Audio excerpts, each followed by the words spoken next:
Hello, everybody, and welcome to the jungle. This is part 3 of 3 with the rookies to watch sleeper, the value picks, and the actual super sleepers for fantasy football 2025. So, if you would be kind enough to like this channel, I'd appreciate it. If you'd like to comment on what you hear, appreciate that. Good and bad feedback, I'm okay with that. If you share it with anybody that you know is a fantasy football fan, that would be awesome. And please subscribe to the channel. We're growing and love to continue to provide you content and hopefully help you win your league and some mucho dinero. We'd love to hear that some of these picks helped you win some money. So the first guy in the super sleeper pick is Joe Burrow, and you're gonna say, how's he a sleeper? Well, Josh Allen and Lamar Jackson are typically going in the late second, early third round, and then that's usually typically followed in the mid to late third round by Jaden Daniels and Jalen Hurts. Burrow is usually being drafted around the mid to end of the fourth round. I've seen him go as late as the mid sixth. If you can grab Burrow anywhere mid fourth and beyond, I think it's a steal. And I'm going to go a step further.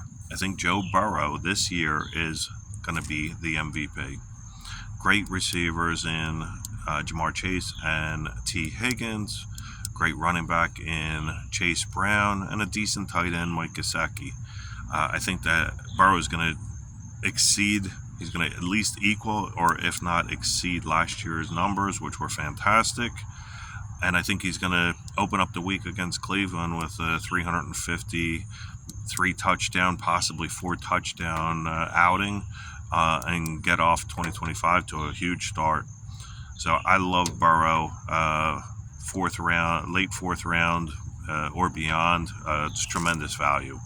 Next guy up is Jameson Williams, wide receiver, Detroit Lions. Sure, he plays second fiddle to Amon St. Brown. And he's had some off the field issues and was suspended for a few games in the past. But I think this year, being the fourth year of his, being the fourth year of him being in the league, I think he puts it all together this year. I think if he stays healthy, he blows through what he did last year. I think he's ripe for 70, 75 catches, over 1,100 yards. And if he gets 1,100 yards, he's also getting double-digit touchdowns. So I would take a look at Jameson Williams. I think he puts it all together this year. And good value there, probably around 5 or so. If you can get him around, pick 60 plus, I think you're doing all right. Next guy up is Caleb Johnson. Certainly a good value pick for Dynasty, but I think the tricky part is having some patience with Caleb Johnson, because Jaylen Warren's probably going to start the season out as the starting running back. But I only think that's going to last for 2-3 weeks, and then I think Caleb's going to take over. Real powerful back, 224 power back from Iowa, and he can catch the ball in the backfield as well. So I think that Caleb, probably after week 4 or 5, is going to flip the script a little bit and go from being on the wrong side of a 60-40 split to being on the positive side of a 65-35 split, and get a lot of touchdowns inside the 10 and a couple receiving touchdowns on top of that. So I think Caleb Johnson around 6, 6.5, mid 6. And he's been slipping because I think the writing's on the wall that Jaylen Warren's going to start. Have some patience with that. I think if you can get him in 7 or beyond, you're going to get paid dividends on that. Next guy up, Cooper Kupp. Sure, hasn't played much in the last couple of years. Did finish the season last year after an injury and played well. If he's 80% healthy compared to what he's been over the past couple of years, if he's 80% of what he used to be, I like him this year. He'll be the number 2 behind Jackson Smith and Njigba, with Sam Darnold there.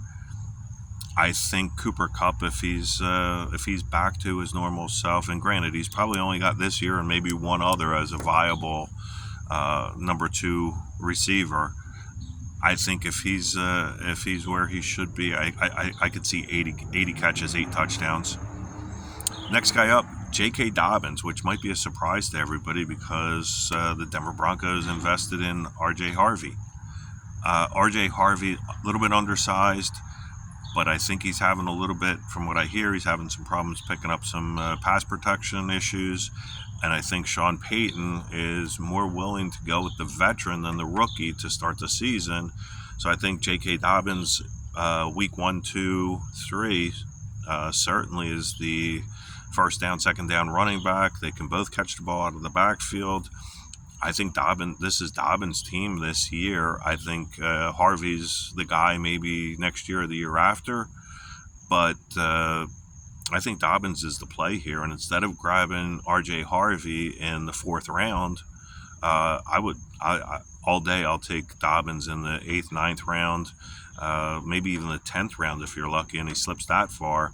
J.K. Dobbins is going to pay some nice dividends for you, provided he stays healthy. Next guy on the list, Keenan Allen, who was basically an afterthought. Didn't seem to be a lot of interest in him as a free agent. He's back with the Los Angeles Chargers, back with Justin Herbert, and let's not forget 2 years ago he had 108 catches. Last year with Chicago, he had two touchdown, couple of 100-yard games down the stretch for Chicago. Was their best receiver last month of the season over Moore. And I can see Keenan just jumping right into the number 2 slot behind McConkey, ahead of the rookie Trey Harris and also Quentin Johnson. I could see a scenario where Keenan Allen gets 80 catches, six plus touchdowns, and you can probably get him around the 10th round, somewhere around there. I was fortunate enough when he was a free agent and unsigned to get him around 16, 17, because he was a free agent. He was unsigned, and I was doing it as, snagging him as a 6th receiver, in hopes that Pittsburgh or Buffalo or one of the other wide receiver needy teams would grab him. So I was lucky enough to get him, in the 190 range, which I'm really fortunate. But I think even in the 10th round or so, somewhere in the 110 to 120 range, he's still good value. Next guy up, Braylon Allen. Really good dynasty pick. Still only 21 years old, and he's got a year in the league. The Jets, I don't think are going to be that good. Number one, I think Justin Fields is very overrated.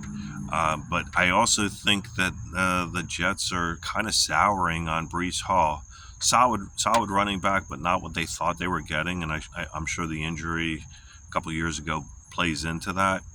But I think that at trade deadline, if Breece Hall has a decent season, I think he's going to get moved. And I think this is all going to set up for Braylon Allen taking over as the running back. I think it could end up, even in the beginning, first half of the season, I think Braylon Allen could get, he could go from a 20, the wrong side of a 25-75 split to being a 50-50 split. And he might actually take over the starting role over Breece, and that's why they move him. That's why they move Breece Hall. Remains to be seen, but if you can get Braylon Allen, round 10, round 11, somewhere in there, not a bad 3rd or 4th running back. Next guy up, later in the draft, Will Shipley. Certainly a great handcuff for Saquon Barkley. But I think he's going to get some time. I think the Eagles, they really worked Barkley last year. I think he had somewhere around 360 touches plus catches. So he had probably close to 400 touches last year. So they certainly want to reduce his workload so they don't burn him out before the playoffs. I think Will Shipley gets a fair amount of touches, and it's a good safety net in case Barkley does get hurt. Will Shipley's a really good play around, somewhere around round 15, round 16, as an insurance policy. Whether or not you have Barkley or not, I think it's a good play. Next guy up is Roman Wilson. Roman Wilson, again, late dart throw. He could start out as the number 2 in Pittsburgh. I'm not expecting huge things from him, but I could see a scenario where he gets 60 catches and, maybe 700 yards, 750 yards, and maybe 4 or 5 touchdowns. Not bad as a dart throw in round 16, probably around 18 or later. Not a bad dart throw. Next guy up is Trey Tucker, the Las Vegas Raiders. Also could be the number 2 there behind, drawing a blank.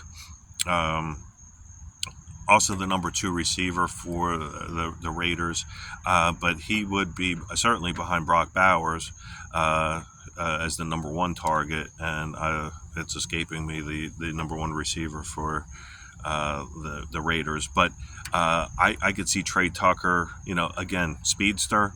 I could see him certainly getting 60 catches, 600, well, probably more than that, probably 750 yards, and maybe 6 or 7 touchdowns. So Trey Tucker's another really good late dart throw. And the last guy on the list for super sleepers would be Kayshon Boutte for the New England Patriots. Had a really good last 3 weeks to finish last year. And looks like he's embedded as the number 3 in New England. And I think Drake May is going to be better than he was last year as a rookie. And I think that Boutte is going to be, he might actually get more targets than the number 2, Demario Douglas. So I think Boutte, again, around 19, round 20 snag is really, really good value. So those are the super sleepers that I think can help you, especially in deep leagues. If you got 18 or 20 round draft, these are guys that really could help you, especially the last 5 or 6 of you of those picks. So those are the picks. Let me know in the comments if you like them, if you hate them. I have no problem with feedback at all. Please share this with anybody that's a fantasy player. Let them know about the channel. Let them know about the other videos, the rookie sleepers to watch, and the value picks, which are the other 2 episodes that I did previously. And please like and subscribe to the channel. I really appreciate it. You guys are awesome. Have a great day, and we'll talk to you soon.